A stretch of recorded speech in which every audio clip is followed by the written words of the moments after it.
seriously, name one good thing to come out of Russia other than like really hot girl town. Yeah. You alright? Come on. All right. Alright, here you go. All right. Okay? Okay. Ready? Yep. Yeah, we've been ready, yeah. Hey, look, this isn't happening. This is not happening. Apa kabar seluruh? Itu tadi adalah beberapa cuplikan film Landmine Ghost Click.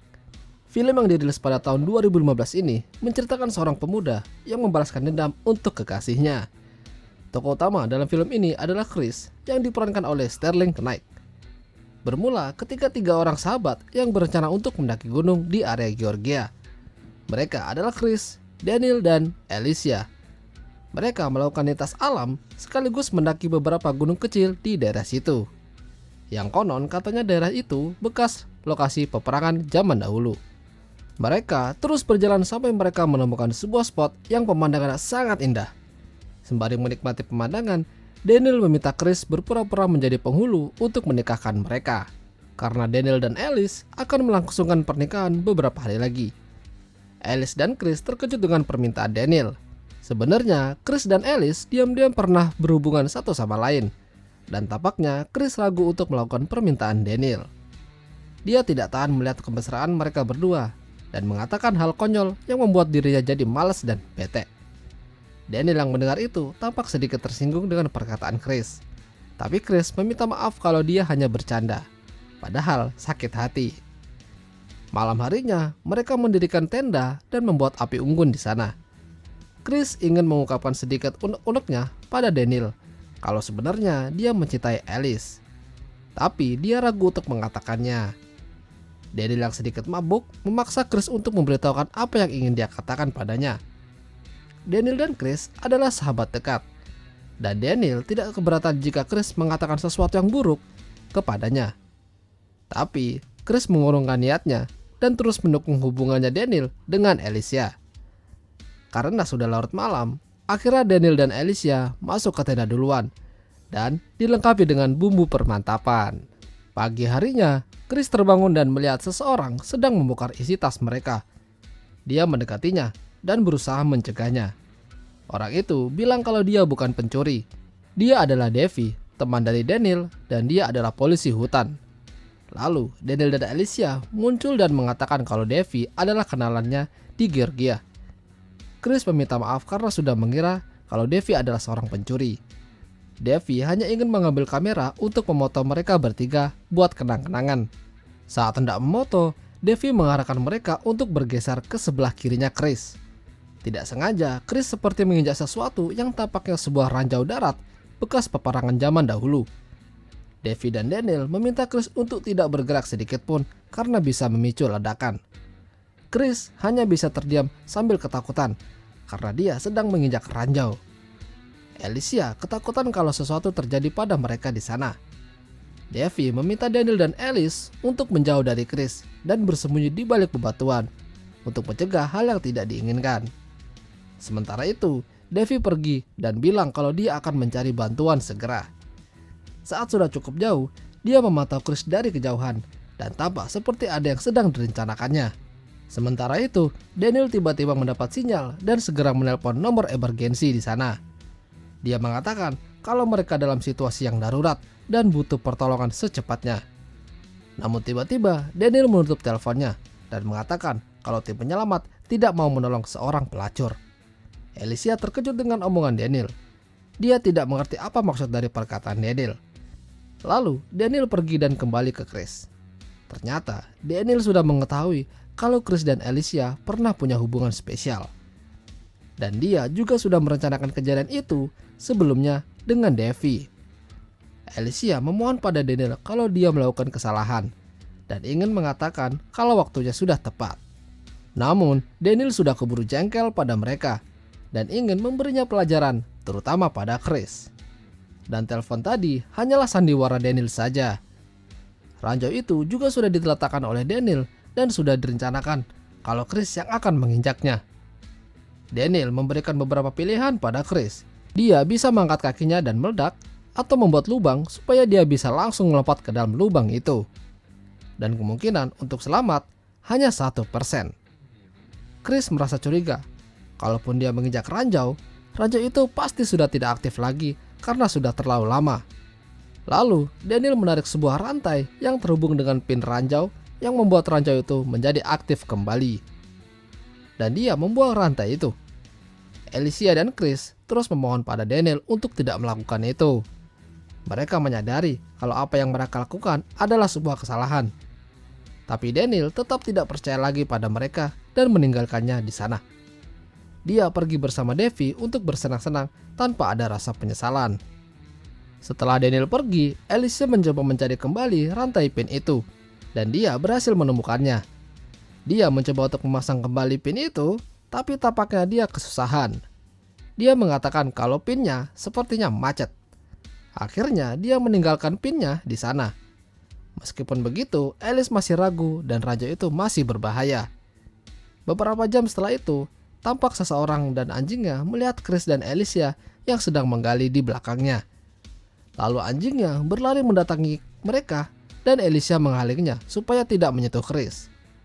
Orang itu berlari menuju Alicia dan Chris sambil menodongkan senjatanya karena sudah memukul anjingnya.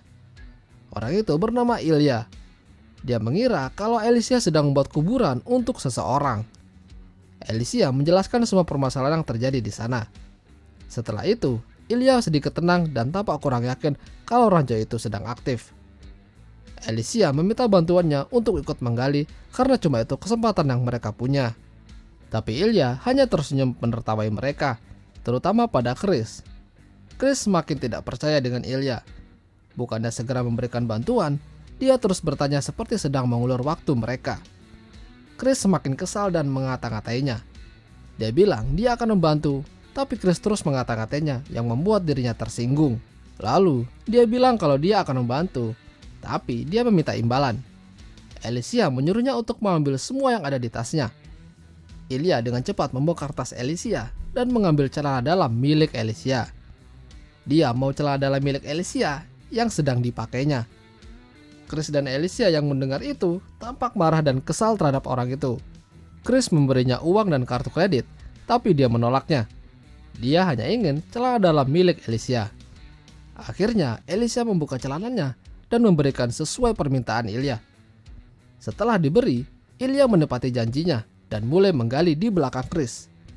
Saat sedang menggali, tiba-tiba radio milik Ilya berbunyi. Mendengar itu, Alicia memohon padanya untuk meminjamkan radionya supaya bisa meminta bantuan. Tapi Ilya tidak memberikannya secara gratis. Dia meminta Alicia untuk mengambilkan celana dalam yang dilemparkannya dengan bertingkah seperti anjing. Alicia sempat menolak permintaan itu, tapi dia tidak punya pilihan dan akhirnya dia melakukannya dengan terpaksa. Alicia mendapatkan radio itu, tapi orang yang menjawab tidak bisa berbahasa Inggris. Alicia lagi-lagi meminta tolong pada Ilya untuk menerjemahkannya. Tapi dia malah menjadikan itu sebuah permainan. Setiap kalimat yang diucapkan Alice, dia harus membuka pakaiannya. Ilya sudah menerjemahkan kalimatnya, dan akhirnya Alice membuka bajunya. Tapi radio itu berbunyi lagi, dan Ilya menerjemahkan kalimatnya. Dan karena itu, Alicia harus membuka dalamannya. Alicia tidak mau membukanya, tapi Ilya memaksanya dan menodongkan senjatanya ke arah Alice. Chris mengalihkan perhatiannya dan menyuruh Alicia untuk kabur. Ilya yang mengejarnya tidak sadar kalau senjatanya terjatuh di depan Chris. Dia mencoba untuk mengambilnya dengan menggunakan rantai ranjau tersebut. Chris berhasil mendapatkan senjatanya, tapi Ilya berhasil menangkap Alicia. Ilya mengancam Chris jika dia menembak, dia juga akan melukai Alicia. Ilya mengambil kesempatan itu untuk menggagahi Alicia di balik batu. Saat selesai, Alicia menghantamkan sebuah batu ke kepala Ilya dan mencoba berlari menuju Chris. Tapi anjing Ilya dengan cepat menyergap Chris yang membuat dirinya terjatuh dan pingsan. Saat terbangun, dia mendapati Alicia berada di sampingnya dalam keadaan yang sekarat karena sebuah luka di lehernya.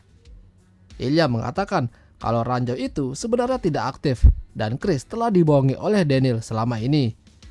Beberapa bulan sudah berlalu semenjak kejadian itu. Dan ini adalah Tanya dan Lika. Mereka berdua adalah istri dan anak dari Ilya. Suatu hari mereka kedatangan tamu yang meminta bantuan karena dirinya tersesat di Georgia. Tamu itu adalah Chris. Lalu Lika menawarkan bantuan dengan memberikan Chris sebuah peta kota yang akan diprintnya terlebih dahulu. Sembari menunggu, dia minta izin untuk masuk ke dalam untuk beberapa saat. Lalu istrinya Ilya mengajak Chris untuk makan bersama di rumah mereka, karena warung makan jaraknya lumayan jauh dari situ. Sementara itu, Ilya kembali dari kebun dan masuk ke rumah. Dia terkejut dengan orang yang berada di rumahnya. Saat Chris berbalik, Ilya hanya bisa terdiam melihatnya. Dan Chris tampaknya punya sebuah rencana kepadanya. Istrinya tampak terkejut kalau Chris bisa mengetahui nama suaminya. Ilya meminta Chris untuk segera meninggalkan rumahnya atau dia akan mengusirnya. Lalu dia melepaskan anjingnya dan memerintahkannya untuk melukai Chris. Ilya merasa berdosa telah melakukan kejahatan itu. Dia sempat ingin menelepon nomor emergensi, tapi tidak jadi karena dia juga melakukan kejahatan. Tak lama setelah itu, Chris kembali dengan membawa anjing mereka yang terluka. Dia mengatakan kalau dia tidak sengaja menabraknya. Ilya yang melihat itu cepat-cepat mengambil senjatanya, tapi dia tidak menemukan pelurunya. Dan dari belakang, Chris menembak kedua kaki Ilya.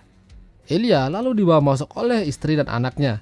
Chris ingin membalas dendam atas perbuatannya terhadap dirinya dan Alicia. Alicia harus kehilangan nyawanya karena kehabisan darah saat Chris mencoba membawanya ke rumah sakit. Chris mencoba mengulangi apa yang diperbuat Ilya dulu pada anaknya. Sama seperti Alicia, Chris membuat sebuah permainan yang mengharuskan anaknya Ilya membuka pakaiannya. Chris menyisakan satu peluru di senjatanya yang nantinya menjadi permainan. Dia mulai berhitung. Awalnya peluru itu tidak keluar. Sampai hitungan ketiga, pelurunya keluar dan menembus kepala anaknya Ilya. Chris juga tampak tidak menyangka kalau pelurunya akan keluar secepat itu. Dia terduduk dan tampak menyesali perbuatannya.